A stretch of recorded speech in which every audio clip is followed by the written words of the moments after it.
നമസ്തേ. കഥകളതി സാഗരത്തിലേക്ക് സ്വാഗതം. വരരുചിയുടെ കഥ, പറയിപ്പെറ്റ പന്തിരുകുലത്തിൻ്റെ കഥ. പഞ്ചമി പെറ്റ 12 മക്കൾ 12 കുലത്തിൽ വളർന്നുകൊണ്ടിരിക്കുകയാണ്. അഗ്നിഗോത്രിയെപ്പറ്റി, അദ്ദേഹം മേഴത്തൂർ അഗ്നിഗോത്രി. പിന്നെ നാറാണത്ത് തമ്പുരാൻ, ഇളയത് എന്ന് പറയുന്ന ഒരു ബ്രാഹ്മണരുടെ കുലം തന്നെയാണത്. അവിടെ വളർന്ന നാറാണത്ത് എന്ന ഭവനത്തിൻ്റെ പേരായതുകൊണ്ട് നാറാണത്ത് തമ്പുരാൻ, നാരായണത്ത് സിദ്ധൻ, നാരായണത്ത് ഭ്രാന്തൻ എന്നൊക്കെ പറയും. രായിരമല്ലി മലകളിലേക്ക് കല്ല് കയറ്റി കൊണ്ടുപോയി തട്ടി താഴത്തേക്കിടുന്ന ഒരു വിനോദമാണ് അദ്ദേഹത്തിൻ്റെ പ്രധാനമായ വിനോദം. ജോലി അതായിരുന്നു. അതാണ് രണ്ടാമത്തെ മകൻ. ഇനി അടുത്ത ഒരു മകനെ പറ്റിയാണ് ഞാനിപ്പോൾ പരാമർശിക്കുന്നത്. ഇദ്ദേഹത്തിന് ഈ കുട്ടിയെ വരരുചിയും പഞ്ചമിയും കൂടി ഇങ്ങനെ നടന്നു പോകുമ്പോൾ ദേശാടനം നടത്തിക്കൊണ്ടിരിക്കണതിനിടയ്ക്ക് ഒരു സ്ഥലത്ത് വെച്ച് പഞ്ചമിക്ക് ഗർഭം പൂർത്തിയായി. പഞ്ചമി പ്രസവിച്ചു. കുഞ്ഞിന് വാകീറിയിട്ടുണ്ടോ എന്ന് വരരുചി അന്വേഷിക്കും. ഉണ്ട് എന്ന് പറഞ്ഞാൽ എന്നാ അവിടെ കിടത്തിക്കോളും, കുട്ടിയെടുക്കണ്ട. വാകീറിയ തമ്പുരാൻ ഇര കൊടുത്തോളും, ഭക്ഷണവും കൊടുത്തോളും, ഇങ്ങനെ വളർന്നോളും എന്ന് പറഞ്ഞു. അങ്ങനെ മൂന്നാമത്തെ കുട്ടിയെ അവിടെ കിടത്തി. ആ കുട്ടിയെ സംഗതി വശാൽ വന്ന് ചെന്ന് എടുത്ത് കുട്ടി ചെന്ന് പെട്ടത് ഒരു ആശാരിമാരുടെ, മരപ്പണി നടത്തുന്ന ഒരു സമൂഹമാണ് മരാശാരിമാരെന്ന് പറയും. അങ്ങനെയുള്ളൊരു ഭവനത്തിലാണ്. അപ്പോൾ അവരുടെ കുലത്തൊഴിൽ വലിയ വലിയ മരങ്ങൾ വെട്ടി വീഴ്ത്തി അറുത്ത് പല പല ഉരുപ്പിടികളാക്കി പല പല വീടുകൾ പണിയുന്നതിന്, ക്ഷേത്രങ്ങൾ പണിയുന്നതിന്, ശില്പങ്ങൾ ഉണ്ടാക്കുന്നത്, അതൊക്കെയാണ് ഈ മരപ്പണിക്കാരുടെ ഒരു കുലത്തൊഴിൽ. ആ കുലത്തൊഴിൽ പഠിക്കാനായിട്ട് ഈ കുട്ടിക്ക് സാധിച്ചു. ആ കുട്ടി അങ്ങനെ മരാശാരിയായിട്ടാണ് വളരണേ. പക്ഷേ മഹാവിഷ്ണുവിൻ്റെ അംശാവതാരല്ലേ, വരരുചിയുടെയും പഞ്ചമിയുടെയും പുത്രനല്ലേ. അദ്ദേഹത്തിനുണ്ടായിരുന്നു ചില സിദ്ധികൾ. അദ്ദേഹത്തിൻ്റെ ഒരു സിദ്ധിയെപ്പറ്റി പറയാം. അദ്ദേഹത്തെ തച്ചന്മാരെന്നാണ് ഈ മരപ്പണിക്കാരെ പറയുക. ഇദ്ദേഹം ആ തച്ചന്മാരുടെ വംശത്തിൽ പ്രസിദ്ധനായതുകൊണ്ട് അദ്ദേഹത്തിനെ പെരുന്തച്ചൻ എന്ന് പറയും. ഉളിയന്നൂർ ക്ഷേത്രത്തിൻ്റെ പരിസരത്തിലായിട്ട് പെരുന്തച്ചൻ പണിത ക്ഷേത്രങ്ങൾ ഇന്ന് ഐതിഹ്യങ്ങളിൽ പല ദിക്കിലും ഉണ്ടെന്നാണ് പറയുന്നത്.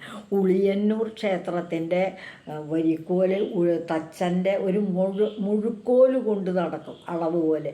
എപ്പോഴും ആശാരിമാരുടെ കയ്യിൽ അളവെടുക്കുന്നതിനുള്ള ഒരു കോലുണ്ടാവും. അതിന് പറയുന്ന പേര് മുഴുക്കോലെന്നാണ്.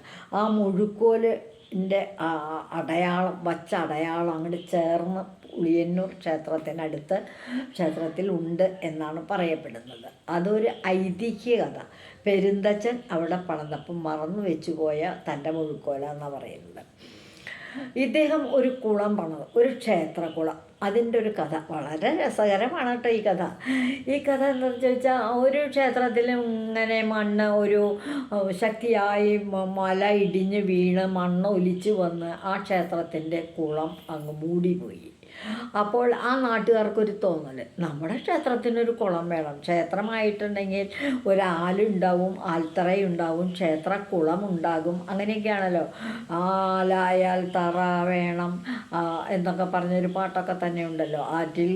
കുളത്തിൽ കുളിക്കണം, കുളി കഴിഞ്ഞ് വരുമ്പോൾ കുളമാണെങ്കിൽ ചെന്താമര വേണം, ആൽത്തറ വേണം എന്നൊക്കെ പറയുന്ന പാട്ട് പോലെ തന്നെ ഈ ക്ഷേത്രത്തിൻ്റെ കുളം മൂടിപ്പോയപ്പോൾ മറ്റൊരു കുളം പണിയുന്നതിനായിട്ട് പെരുന്തച്ചനെ വിളിച്ചു കൊണ്ടുവന്നു.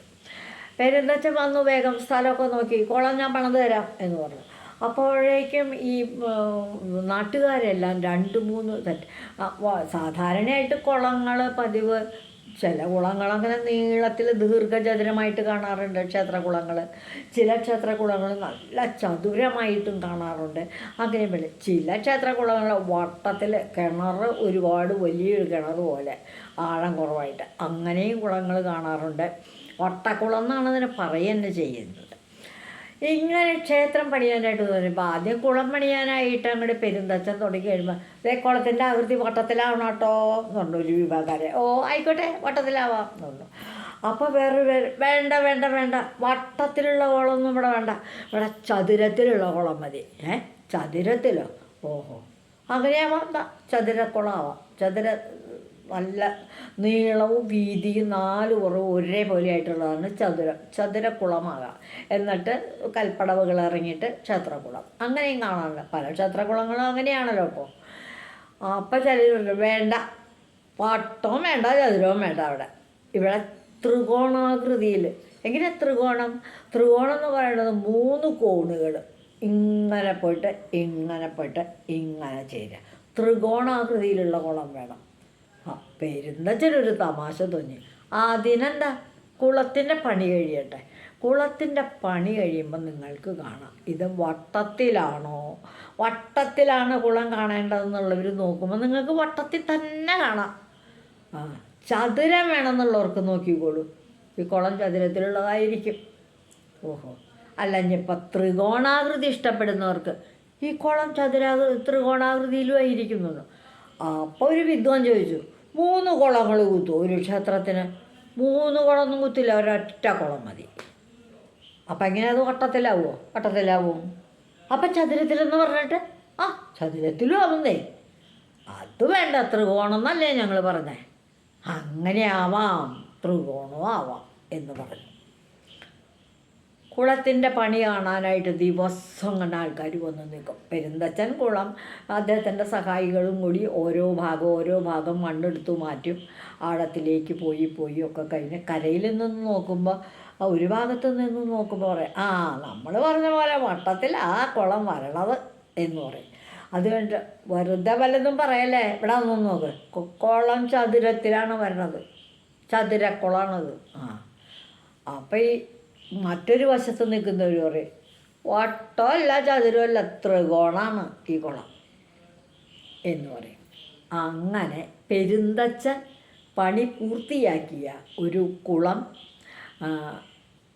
കാഴ്ചക്കാർക്ക് വട്ടത്തിലായിട്ടും തോന്നി, ചതുരത്തിലായിട്ടും തോന്നി, ത്രികോണാകൃതിയിലും തോന്നി. അത് പെരുന്തച്ഛൻ്റെ ഒരു സിദ്ധി തന്നെയല്ലേ. ഇന്ന് പെരുന്തച്ഛൻ്റെ കഥകൾ ഇനിയുമുണ്ട്. വീരകഥകൾ, ഐതിഹ്യ കഥകൾ, കേൾക്കാൻ ഇമ്പമുള്ള കഥകൾ. അടുത്ത ദിവസം മറ്റൊരു കഥ പറയാം. ഇപ്പോൾ പെരുന്തച്ഛൻ്റെ കുളം, പെരുന്തച്ഛൻ കുഴിച്ച ക്ഷേത്രക്കുളം, അതാണ് ഈ കഥ. ഇതുവഴി വന്നാലും ഇത്തിരി നേരം ഇരുന്നാലും കഥകൾ കേട്ടാലും കളിയായി പറയും കഥയാണേ, കാര്യം പറയും കഥയാണേ. എല്ലാവർക്കും നന്ദി. പെരുന്തച്ഛൻ്റെ കഥ കുട്ടികൾക്ക് പറഞ്ഞു കൊടുക്കുന്നുണ്ട്. ഒരു സിനിമയൊക്കെ ഉണ്ട് പെരുന്തച്ഛൻ ക്ഷേത്രം പണിയുന്ന കഥ. പെരുന്തച്ഛനും മകനുമായിട്ട് ഇത്തിരി ഒരു ഈഗോ പ്രശ്നം വന്നു. പെരുന്തച്ഛൻ മകനെ കൊന്നു എന്നാണ് പറയണത്. ആ കഥയൊക്കെ ഞാൻ അടുത്ത ദിവസം പറയാം കേട്ടോ. എല്ലാവർക്കും നന്ദി.